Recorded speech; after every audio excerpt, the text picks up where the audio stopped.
लेकिन इससे कैली को कोई असर नहीं होता, उल्टा रॉकी को खुद ही चोट लग जाती है। यानी अब अगर कोई भी कैली को चोट पहुंचाने की कोशिश करेगा तो चोट उसी को वापस लगेगी। ये देखकर रॉकी और भी ज्यादा गुस्सा हो जाता है और कैली के चेहरे पर मुक्का मारने की कोशिश करता है, लेकिन फिर से उसे खुद ही चोट लग जाती है। जब कैली ये सब देखता है तो वो बहुत खुश हो जाता है। वो रॉकी से मजाक में कहता है, भाई जब तुम्हारा मन करे तब तुम मुझे मार सकते हो। ये सुनकर रॉकी गुस्से में वहां से भाग जाता है। घर जाते वक्त कैली एक जॉब की वैकेंसी देखता है और वो नौकरी ज्वाइन कर लेता है। रात में वो बहुत खुश होता है और अपनी माँ को सारी बातें बताता है। इसके बाद रॉकी अपने पिता को लेकर कैली के घर पहुंच जाता है। रॉकी के पिता गुस्से में कैली की माँ से कहते हैं, तुम्हारे बेटे कैली ने मेरे बेटे रॉकी को मारा है। इस पर रॉकी खुद कहता है, हाँ मुझे पता है। कैली की माँ ये सुनकर कहती है, मेरा बेटा नहीं बल्कि तुम्हारे बेटे ने मेरे बेटे को मारा है। इस पर रॉकी का पिता कहता है, हाँ मुझे पता है, लेकिन आज जो हुआ वो बहुत अजीब था।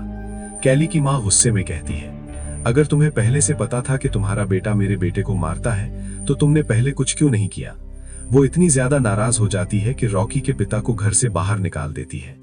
यहाँ पर कैली अपनी माँ से कहता है, माँ मैं तुम्हें यही बात बताना चाहता था। फिर वो अपने आप को चोट पहुंचाने की कोशिश करता है और अपनी माँ से भी ऐसा करने को कहता है। जब उसकी माँ ऐसा करती है तो सारा दर्द उन्हें ही महसूस होता है। ये देखकर उसकी माँ कहती है, तुम्हें अपनी शक्तियों को ठीक से समझना चाहिए। ठीक है, तुम आज से एक्सपेरिमेंट कर सकते हो और देख सकते हो कि तुम्हारी और कौन कौन सी पावर्स हैं। अब कैली पर किसी भी चीज का असर नहीं हो रहा था। वे दोनों ये फैसला करते हैं कि इस बारे में किसी को नहीं बताएंगे। अगले दिन कैली स्कूल में डोमिनी का एक रबर बैंड टेबल पर पड़ा देखता है। वो सोच में पड़ जाता है क्योंकि कल उसने सपने में भी यही चीज देखी थी।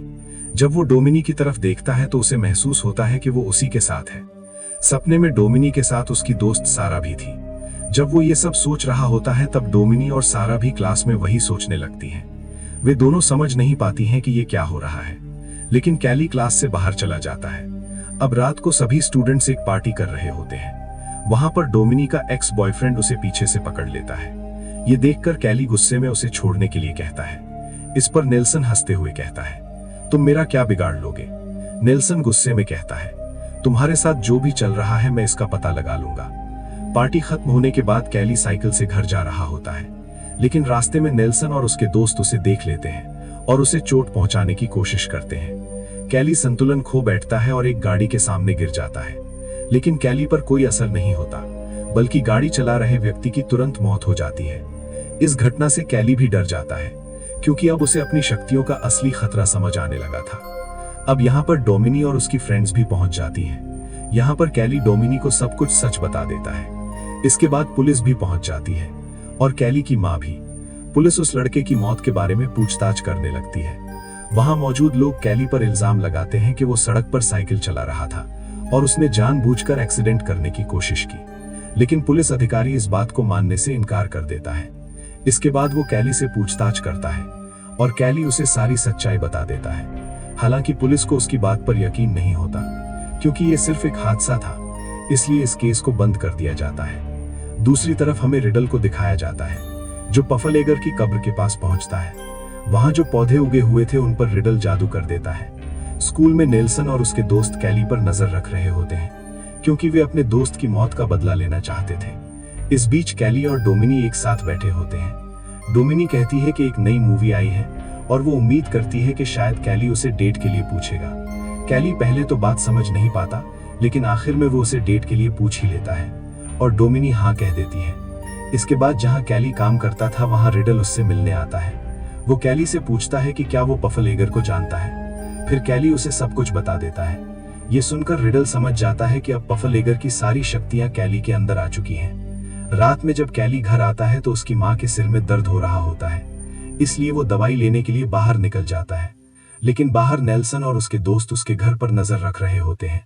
उन्हें लगता है कि शायद कैली की माँ घर से बाहर गई है और कैली अकेला है। वे अपनी गाड़ी से उसके ट्रेलर को लोहे की चेन से जोड़ देते हैं, जिससे ट्रेलर नीचे गिर जाता है। ट्रेलर गिरने की वजह से वहां गैस लीक हो जाती है। कैली की माँ बाहर निकलने की बहुत कोशिश करती है, लेकिन वो बाहर नहीं निकल पाती। तभी एक लैंप नीचे गिर जाता है और वहां आग लग जाती है। आग फैलने के कारण विस्फोट हो जाता है और कैली की माँ की जान चली जाती है। जब तक कैली वहां पहुंचता है तब तक आग पूरी तरह फैल चुकी होती है। पुलिस को लगता है कि कैली भी जल चुका है, इसीलिए वे उसे अस्पताल भेज देते हैं। लेकिन बाद में पुलिस अफसर को पता चलता है कि कैली को कोई चोट नहीं आई। इसके बाद शेरिफ से मिलने के लिए रिडल आता है। वो पुलिस अफसर से कहता है कि हमारे पूर्वजों की शक्तियां अब कैली के अंदर आ चुकी हैं और हमें कुछ करना पड़ेगा। लेकिन अफसर उसकी बात पर ज्यादा ध्यान नहीं देता। अगले सीन में कैली की मां का अंतिम संस्कार दिखाया जाता है। वहां डोमिनी उसे सांत्वना देने के लिए आती है। जब सभी लोग चले जाते हैं तब कैली अपनी मां की कब्र के पास जाता है। वहां एक पत्ता पड़ा होता है जिसे वो उठाता है और खाने लगता है। लेकिन जैसे ही वो पत्ता खाता है उसे अजीब सा महसूस होता है और वो उल्टी करने लगता है। दूर खड़ी सारा ये सब देख रही होती है। अब कैली की मां की मौत के बाद ऑफिसर उसे हॉस्टल केयर में रखने वाले थे। रास्ते में ऑफिसर कैली से कहता है, तुम्हारे ट्रेलर का बैलेंस खराब हो गया था, क्या उसमें कोई परेशानी थी? और तभी कैली रोड पर नेल्सन और उसके दोस्तों को देखता है। वो समझ जाता है कि ये सब उन्होंने ही किया है। गुस्से में कैली गाड़ी से कूद जाता है और उन लड़कों का पीछा करने लगता है। वे सभी एक नदी के पास पहुंचते हैं। अब कैली वहां आकर उनका एक शर्ट पकड़ लेता है, फिर उसे अपने गले के चारों तरफ बांध लेता है और खुद को खींचने लगता है। लेकिन जिस लड़के की वो शर्ट होती है उसका दम घुटने लगता है और वो पानी में डूबकर मर जाता है। उसके सभी दोस्त उसे बचाने की कोशिश करते हैं लेकिन नाकाम रहते हैं। अब कैली बाहर आकर उन लड़कों से कहता है, अब तुम 3 लोग बचे हो और मैं तुम में से किसी को नहीं छोड़ूंगा। इस बीच कैली को खोजते हुए ऑफिसर भी वहां पहुंच जाते हैं, इसलिए कैली वहां से भाग जाता है। अब नेल्सन बाकी सभी लोगों को इस घटना के बारे में बता देता है। डोमिनी इस बारे में कैली से बात करती है। उसे लगता है कि कैली कभी भी किसी की जान नहीं ले सकता।